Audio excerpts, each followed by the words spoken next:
kitchen stood frozen in a moment of electric stillness. Every eye in the room locked on Lucien. His chef's coat hung open, crooked, clinging to him like a ghost of pride once worn with certainty.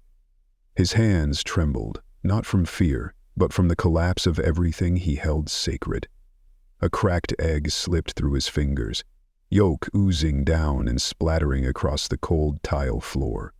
The sound, soft as it was, cracked through the silence like a gunshot. A customer at the corner booth rose, disgust twisting across their face. They pushed their plate away, the scrape of porcelain on laminate echoing with finality. Then came Bruno's voice, low, serrated, unmistakably venomous. "You're done here, golden boy." Lucien didn't flinch. He didn't argue, didn't look up. His gaze lingered on the carton of spoiled eggs, their sulphurous stench leaking into the air. His silence became a roar in the tension-filled room. Louder than Bruno, louder than the disappointed gasps, louder than the anger. 3 days earlier, a black SUV idled like a sleeping predator across the street from Maple Road Diner. The early morning sun cast blades of light across its chrome trim, slicing shadows onto the sidewalk. Inside, Jackson Reed sat behind the wheel, his knuckles white around the leather grip. From the outside, the diner still had its charm, painted in vintage reds, windows lined with local awards. But Jackson saw through it. He had built this place, brick by brick, plate by plate, and now the cracks were showing, cracks only he could see. The reports were clear, reviews nosediving, refund demands piling, and then the anonymous tip, health violation. One more strike and Roos Holdings would drop them like a stone in deep water. He adjusted the synthetic beard glued to his jawline, fingers trembling only slightly. "Time to find out what's poisoning my restaurant," he muttered. He scrolled through the latest report again. 3 guest complaints, 2 refunds, 1 health tip in less than 2 days. It wasn't coincidence. It was sabotage, or rot, or both. His phone buzzed, a message from the oversight board. Final notice. The weight of a 12-year legacy pressed against his chest. A careless man could build a reputation in months, but one lazy, rotten heartbeat could bring it down in hours. Through the windshield, he saw staff slipping inside, heads down, steps quick, rhythms rehearsed. But the choreography felt hollow. A dishwasher half-heartedly wiped down the glass windows, leaving streaks of soap like unanswered questions. A delivery truck pulled into the alley, and the driver lit a cigarette, exhaling into the rising heat. Jackson glanced at the uniform beside him. The name tag read, "Jackson Morris, delivery driver." Time to step inside his kingdom, unseen. The bell above the door chimed, dull and tired. The scent hit him first. Coffee, bacon grease, and something else. Faint. Acidic. Wrong. No one looked up. The storm of breakfast rush surged on, servers zigzagging through booths, plates rattling like coins in a gambler's hands. Orders flew across the line with mechanical speed.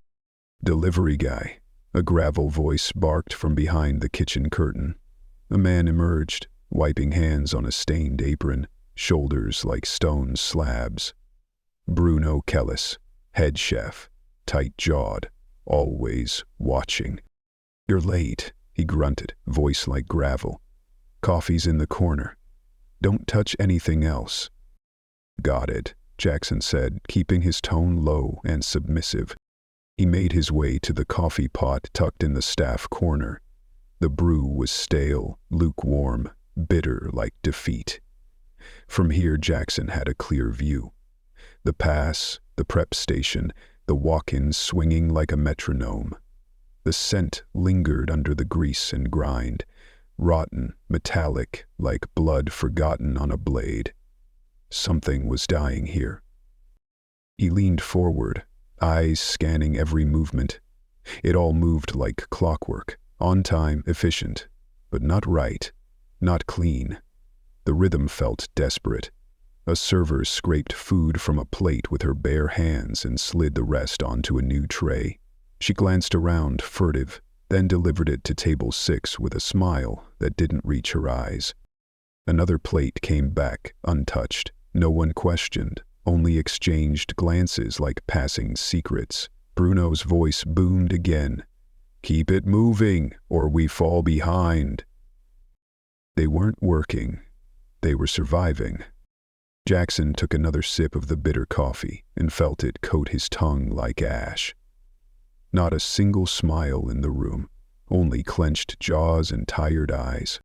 Then, at the edge of the line, something shifted. A man moved differently. He didn't rush. He didn't panic. He sliced onions into clean, even ribbons, then diced carrots into neat geometric cubes. His movements were deliberate, fluid, like a painter crafting something only he could see. Jackson's gaze narrowed. "Who the hell is that?" he whispered. The man said nothing. He didn't smile, didn't even glance at his surroundings. He just worked. Like the food itself, whispered instructions only he could hear. Tina, the floor manager, passed by. Jackson leaned in. "Who's that?" "Lucienne Ward," she murmured. "Started last week." "Good." She hesitated. "Too good." Her eyes dimmed. "Bruno calls him college boy. Says he's soft, but that kid, he cooks like someone who's seen hell and brought the recipe back." Lucien wiped down his blade, reached for a fresh bunch of parsley. His eyes were empty, not numbed, just void. A void that came from knowing too much. The lunch lull settled in, the kitchen's chaos dimmed, but tension clung to the walls like grease. Lucien never left his post, still slicing, still focused, still silent. Jackson used the moment to drift closer. He grabbed a crate and knelt beside the walk-in cooler, pretending to sort supplies. From here, he could watch more closely. Bruno passed behind Lucien like a storm cloud. Each step intentional, heavy. "You're doing it wrong," he sneered. "This isn't a 5-star kitchen. We move fast, not fancy." Lucien didn't stop. Didn't even blink. He just kept slicing. Like he'd heard that voice before, many times, and survived it every time. Lucien didn't flinch. His voice was calm, like a still lake hiding a storm underneath. "Fresh food needs time." Bruno scoffed, loud enough for half the kitchen to hear. "College boys always got theories."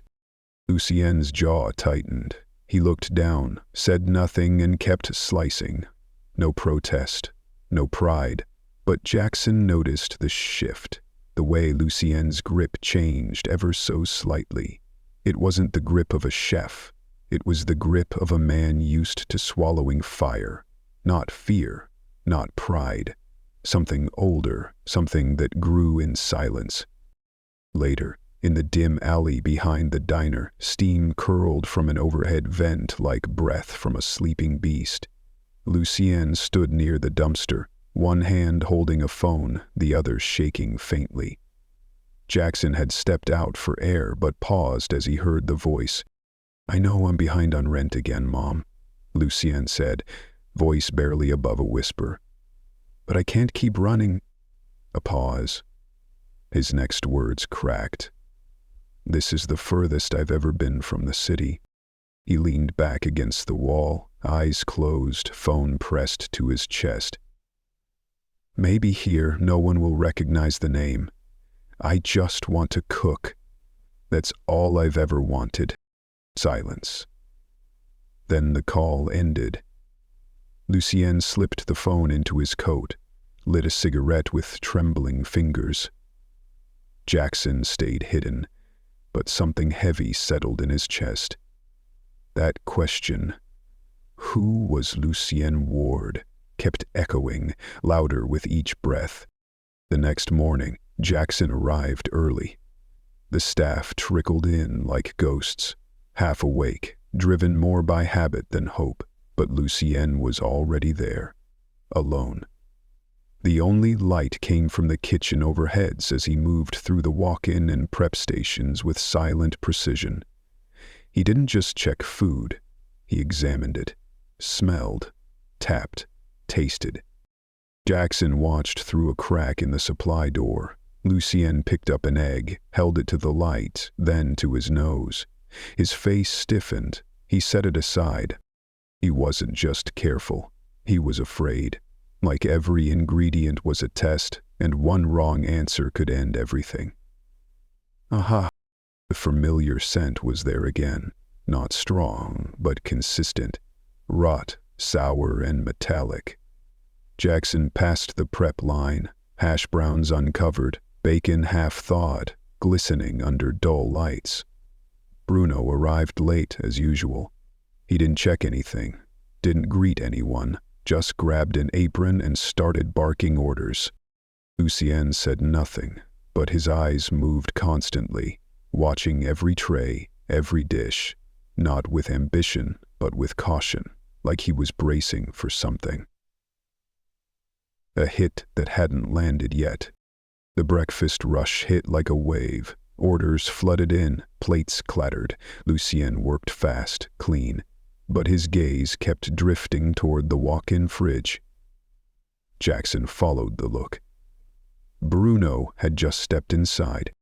When he emerged, tray in hand, Lucien subtly sniffed the air. Then, without a word, he wiped down his board and started over. Tina scraped toast clean before plating it, eyes darting around. No one said anything. No one had to. Jackson leaned forward. This wasn't tension anymore. It was fear, controlled, rehearsed, institutional. Lucien tossed a bad tomato into the trash. Bruno caught it. "Stop wasting inventory, chef boy." Lucien didn't respond. He just kept cutting. But something was building. Everyone could feel it, like pressure before a storm. And still, no one dared speak its name.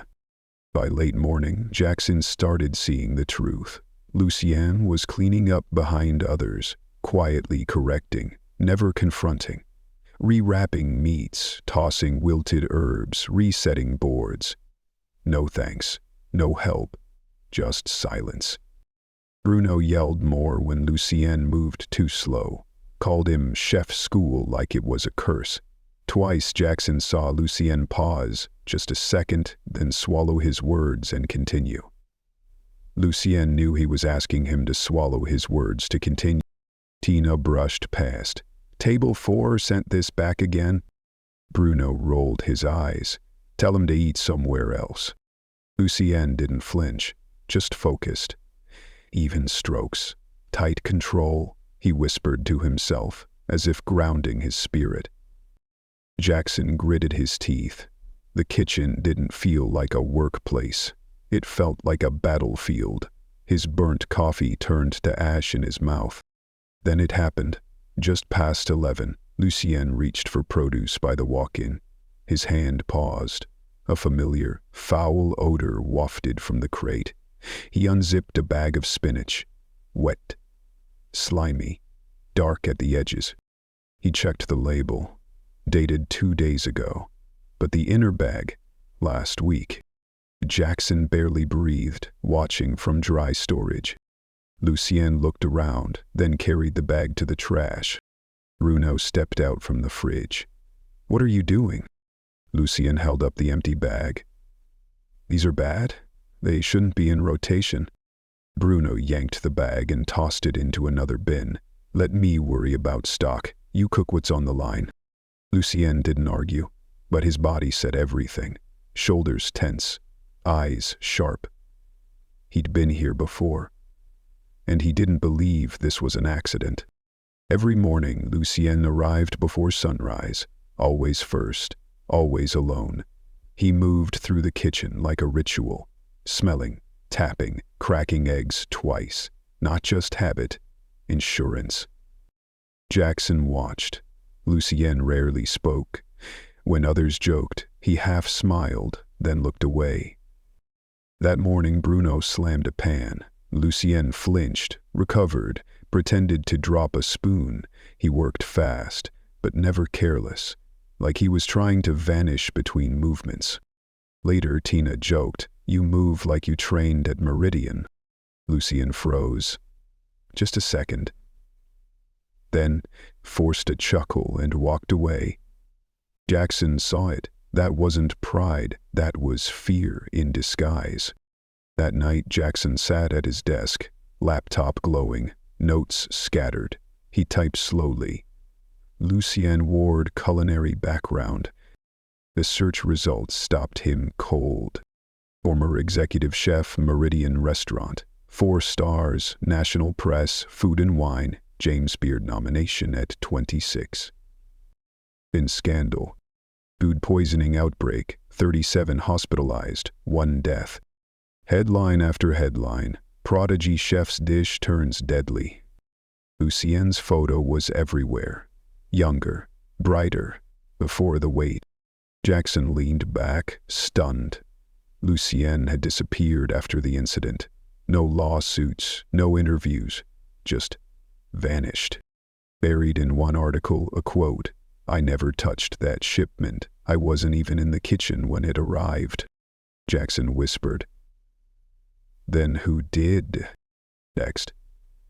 Lucien crouched by the walk-in, inspecting as usual. This time, hands shaking, he set aside ground beef marked fresh, but reeking. The flat-bottom screen was torn by a drumming hand, leaving a blurred tab, the gleaming marker pointing to a tube. As Lucien crouched by the walk-in, inspecting, as usual, Lucien crouched by the walk-in, inspecting, as usual. Lucien crouched by the walk-in. Looking at the drill, we had dinner. 10 minutes later it was gone. From the grill, "Quit tossing good meat, Roos." Lucien nodded, said nothing.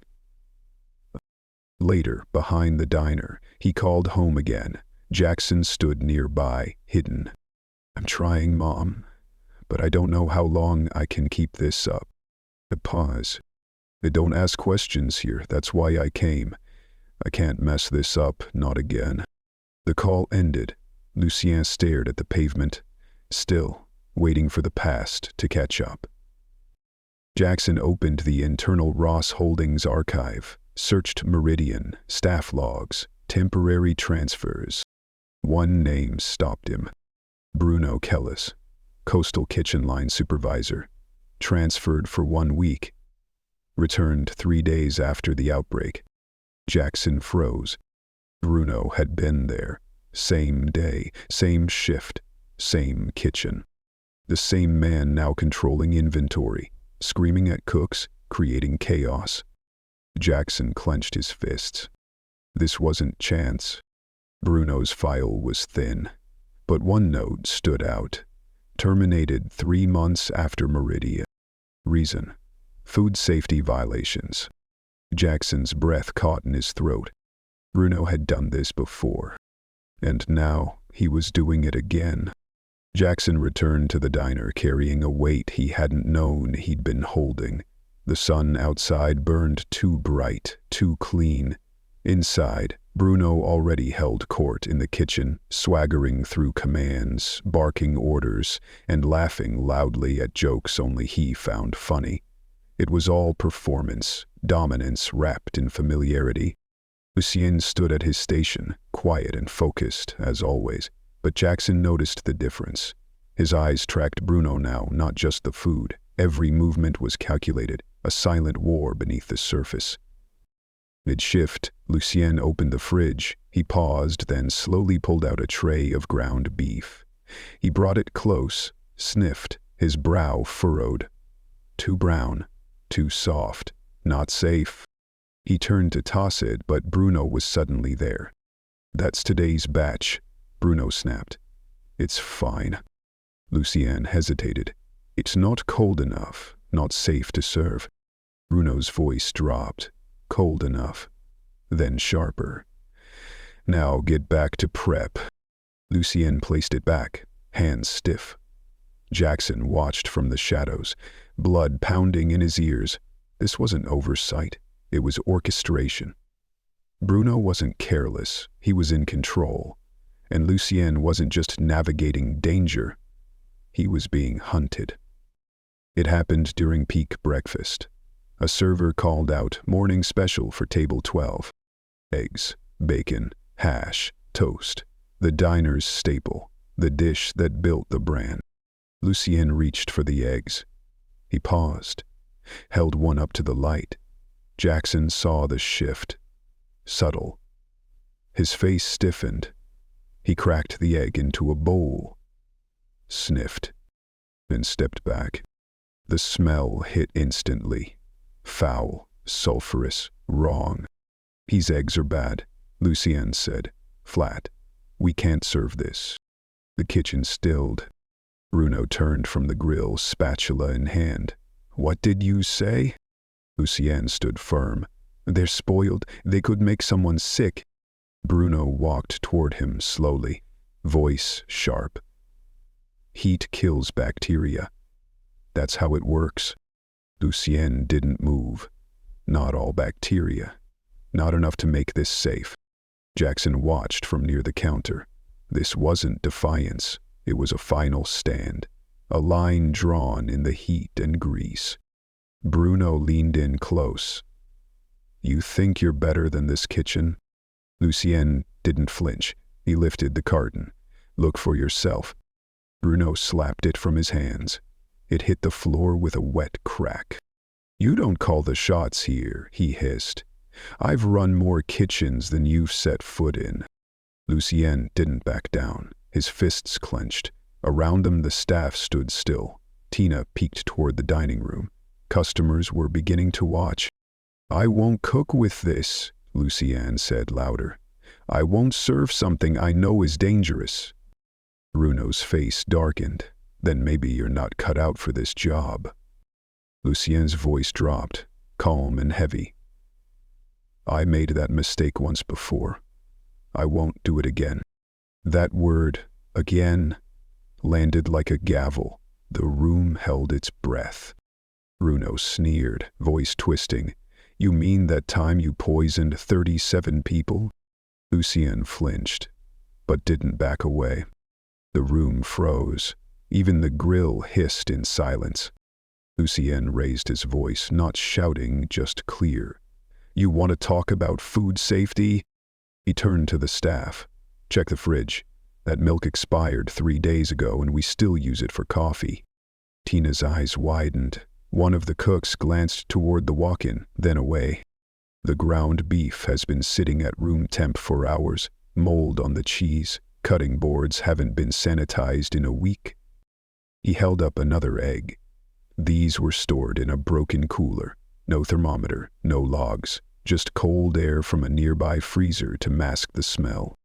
The staff shifted, quiet, listening, and in the dining room customers had stopped eating. Jackson leaned forward. This wasn't a kitchen anymore, it was a courtroom. Bruno shouted, "You're done here, pack your knives and walk." Lucien didn't move. He looked around the room. "This isn't your kitchen. It's a health code violation waiting to explode." He pointed to the cooler. "I saw you scrape mold off cheese and serve it."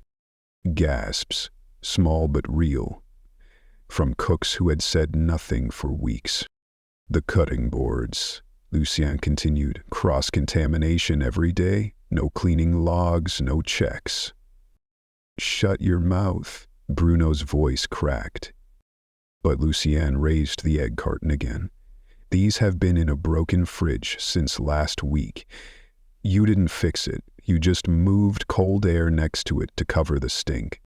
The dining room was still. Some customers had stood, others leaned in, watching. Jackson moved, slowly, carefully. He stepped toward the line. His hat slipped, the fake beard loosened. He picked up the egg Lucien had rejected, cracked it into a bowl. The smell hit fast, sharp, sulfur. Jackson's voice was low, but it cut. "That's not just old, that's dangerous." Lucien turned, face pale, steady. "I kept quiet. I hoped it would stop. It didn't." He looked around. I can't watch people get sick. Not again. Bruno pointed. Get out. But Lucien stood his ground. And then it shifted. One line cook stepped back from the grill. Another looked down at his cutting board, ashamed. Small movements. But Jackson saw it. In the corner of his eye. The staff was listening. And Bruno, he was sweating. Lucien stepped back, breathing hard, eyes locked on Bruno. I won't be blamed again, he said quietly. Bruno stepped forward. Then Jackson spoke. Not as a driver, not as a stranger. His voice was clear. You won't be. Lucien turned. Recognition cracked his face. You're not delivery, he said. Jackson pulled off his cap, peeled away the beard. No, he said. I'm the owner. Silence stretched. Lucien's jaw tensed. Why? Why were you watching? Jackson's voice softened. Because something was wrong. I couldn't see it from the office. I needed the truth. Lucien looked down, ashamed. Then you saw me lose it. Jackson shook his head. No, he said gently. I saw you finally tell the truth. Outside, the alley was quiet. A cigarette hung from Lucien's fingers, unlit. The hum of the cooler fan buzzed above. Jackson stepped beside him. No disguise, just a man in a flour-dusted coat. Neither spoke at first. The silence wasn't awkward. It was honest. Finally, Lucien sighed. I shouldn't have snapped like that. You didn't snap, Jackson replied. You stopped hiding. Lucien looked away, a hollow shadow tracing his features. Doesn't matter. I'm out of a job now. Jackson shook his head. Not yet. Lucien's voice flattened, dulled by exhaustion. I've been through this before. Different kitchen, same ending. Jackson leaned against the cold wall, his eyes fixed. I read about Meridian. I saw what they said about you. Lucien flinched, pain flashing across his face. Then you know what they think I did. I know what you didn't do, Jackson said softly, and I think someone made damn sure of that. Lucien turned to him, eyes searching. You really believe that? I do, Jackson said, and I'm going to prove it. That night, Jackson stayed late in his office, buried in files and silence. Staff records, supplier invoices, shipment logs, everything laid out like a forensic crime scene. He pulled up security footage, hours of tape, fast-forwarding through endless prep, movement and patterns. Movement and patterns he saw for the first time, with pure... And there it was, Bruno, early, always early, unlocking the walk-in, moving trays, switching labels. Later those same days, line cooks were fired for carelessness. But the footage told a different story. Bruno planted it all. Jackson paused a clip. Marcus, a cook fired for leaving out raw chicken. The tape showed Bruno placing it there after hours. Another, Nena, terminated for expired dairy, but she logged temps, documented everything. Still, Bruno had replaced her containers. Jackson started writing names, fired staff, all accused of violations, but the mistakes weren't mistakes. They were setups. Lucien wasn't the first. He was just the first to fight back. He picked up his phone, scrolling through old employment forms, found a number, dialed. 3 rings. Then a voice. Hello? Nina Vaughn? Jackson asked. This is Jackson Reed. I own Maple Road Diner. Weird. A pause. Hesitation. I signed an NDA. I'm not calling as your employer, he said. I'm calling as someone who thinks you were set up. Silence cracked. Then soft. Bruno, you saw it too, didn't you? I saw enough, Jackson replied. Tell me what happened the day you were fired. Nina spoke carefully, but every word aligned with the footage. The expired cream wasn't mine. I checked it all the night before. But the next morning it was at my station. Jackson nodded. Did he ever mention Lucienne? Not by name, she said, but he brought up that chef scandal. The one from the city. He used it as a warning. Jackson scanned the names on his desk. Dozens of cooks, all fired for violations they didn't cause. And always Bruno was the one who discovered the problem. He opened an old corporate report, searched. Meridian Restaurant, year of the outbreak. Parent company, Hartwell Hospitality. He dug deeper. Staff, rosters, archived PDFs.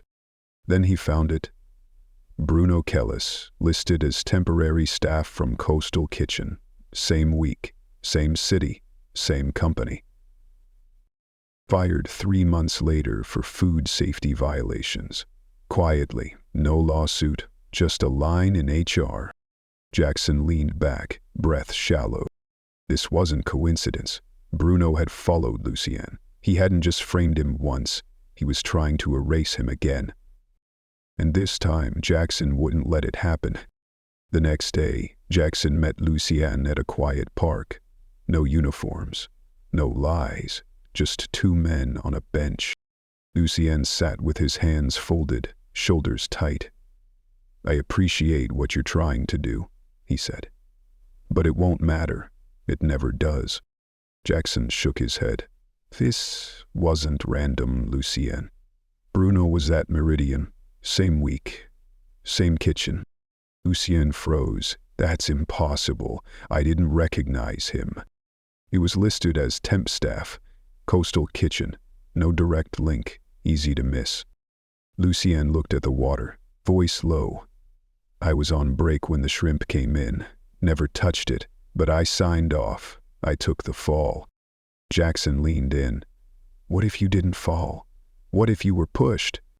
Lucienne said nothing. Jackson held out his hand. Help me finish this. Help me prove the truth. Lucienne stared at it, then slowly, finally took it. 3 days later, Jackson stood in his real office. No disguise, no mask. Just a man who'd come too far to back down. He watched the kitchen on a screen. 3 hidden cameras, all live. Lucienne was back on shift, calm, ready. The staff looked nervous. Bruno was louder than usual. Jackson spoke into his phone. Phase 1 is in motion. The night before, Jackson had staged the setup, placing expired items in hiding spots, behind the freezer, inside backup boxes, in rarely used sinks, spoiled milk, rotten eggs, a tray of beef gone just sour enough. Lucienne worked like always, quiet, steady, but his eyes were sharper, his ears tuned. Bruno paced, circling, watching. Then, movement. Jackson leaned in as Bruno slipped behind the freezer, pulling out the spoiled carton. He's making his move, Jackson whispered. Bruno moved with speed, calm and calculated. He slid the carton onto Lucienne's station, right as Lucienne stepped away, then adjusted the prep sheet, just enough to tie the blame. Jackson watched every second, every angle. Lucienne returned, spotted the eggs, paused, then carried on, unfazed, just like they planned. Bruno lingered nearby, arms crossed. Waiting. Lucienne cracked an egg. The smell hit hard. These eggs are bad, he said clearly. Bruno turned on cue. That's impossible. But Jackson already knew. This time, the lie had witnesses. Bruno did flinch. What do you mean, rotten? He barked. Those are fresh eggs. Lucienne held one up. The yolk sagged, the whites cloudy. The scent unmistakable. They've been sitting in a broken fridge, he said. You know that. Bruno's tone turned accusatory. Unless someone's trying to sabotage this kitchen. He let it hang, a dagger dressed as doubt. He stepped closer, voice rising. Just like you sabotaged Meridian 5 years ago. Lucien froze. The kitchen stilled. Only the hum of the vent dared speak. I didn't sabotage anyone, Lucien said, voice unwavering. Not then, not now. Bruno smirked. Show me your prep log. Show me when you checked those eggs. Lucien didn't answer. He didn't need to. The truth was already playing out above them. Jackson reached for the remote and stepped into the kitchen. No uniform, no disguise. Just silence trailing behind every step. Heads turned, the staff stopped. Bruno blinked, startled. "Mr. Reed," he stammered. "Why are you—" Jackson said nothing. He connected his phone to the screen above the pass, the one used for orders. Footage filled the screen. Clear. Undeniable. Bruno alone, pulling expired eggs from behind the freezer.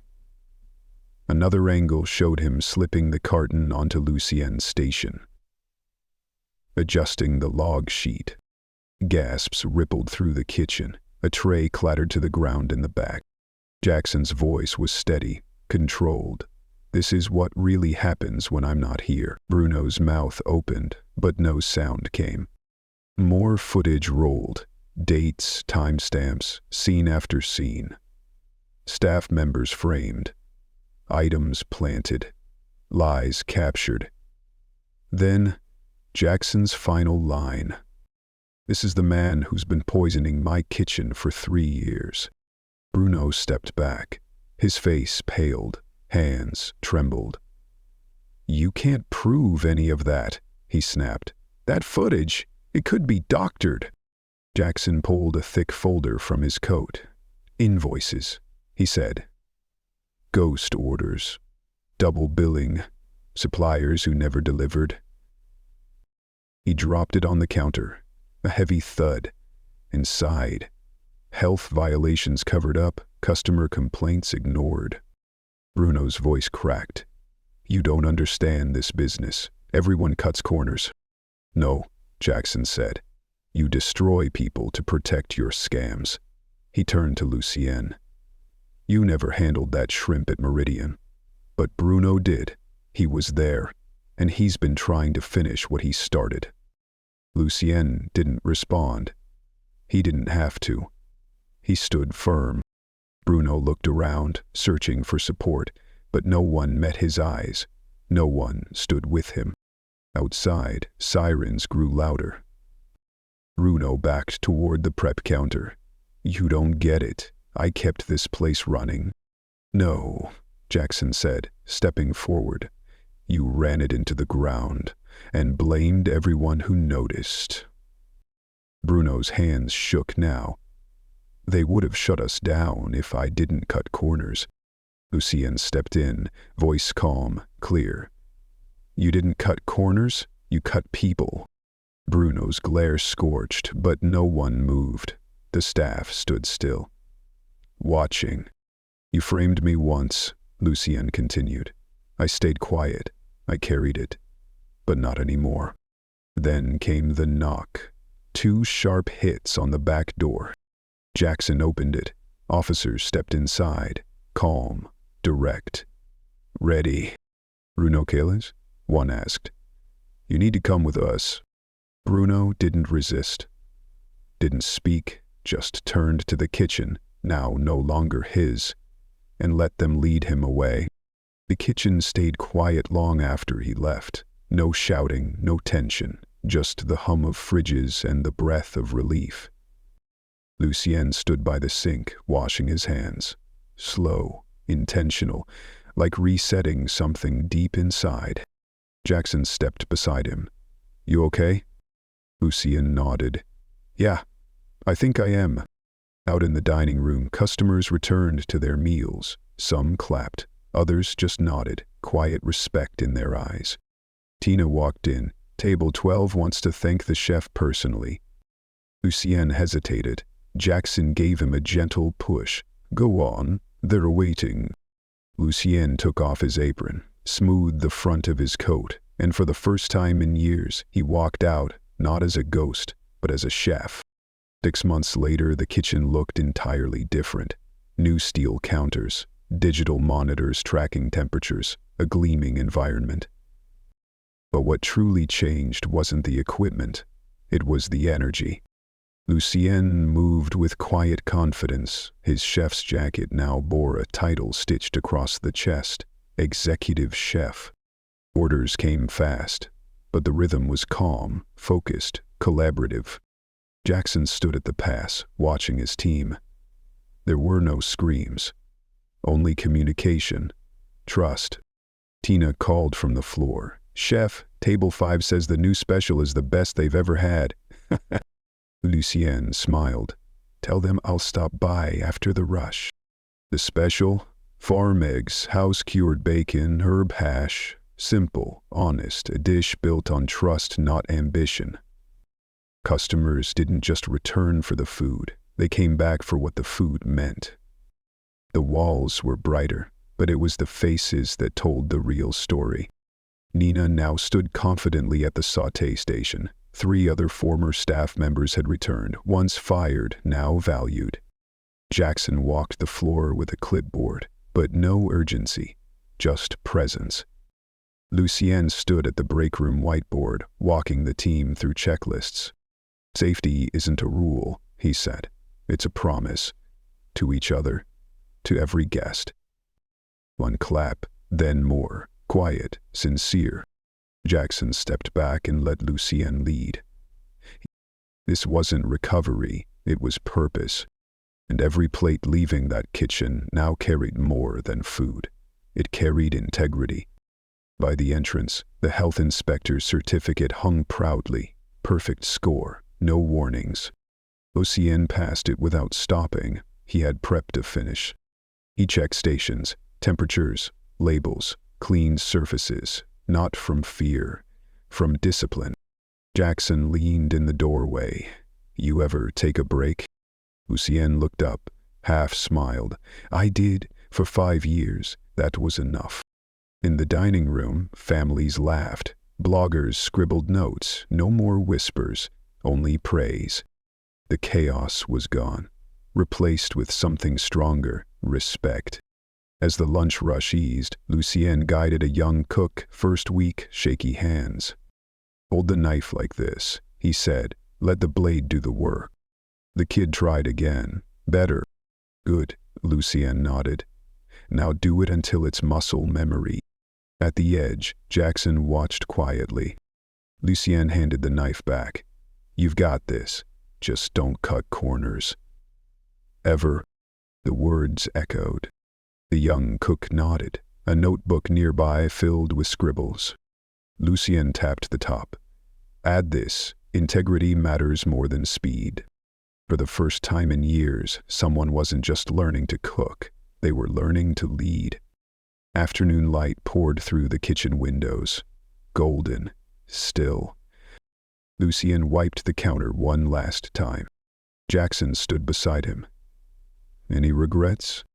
Lucien scanned the prep sheets, thought for a moment, then smiled faintly. About being framed, losing 5 years, watching everything crumble. Jackson raised a brow. Lucien shook his head. "No, if that hadn't happened, I wouldn't be here. Wouldn't know what real strength looks like." He looked out at the dining room. Full house, trust in every corner. At a small table, the young cook sat with his notebook, watching, learning. Lucien adjusted his coat collar. The stitched name no longer felt like a burden. "Feels like I got something back," he said, "something I didn't even know I still had." Jackson nodded. "Yeah," he replied quietly. "And maybe you gave it to someone else, too." Sunlight warmed the kitchen. The scent of herbs, citrus, and something fresh filled the air. Eric wiped the counter one last time, looked across the line. Each cook nodded back, calm, focused, proud. In the dining room, laughter echoed. Servers flowed with ease. The new menu was simple, honest. Every dish a promise. On the back wall, a framed certificate hung above the pass. 0 violations. 6 months. No compromises. Jackson stepped beside Eric, holding 2 mugs of coffee. Think they'll write about us again? Eric smiled. Let 'em. We didn't do it for headlines. He glanced at the prep line, the full staff board. We did it because no one else would. Would you step up if it were your kitchen? Undercover boss orders the morning special at his diner and discovers the real reason customers stopped coming, and why one man refused to give up on the truth.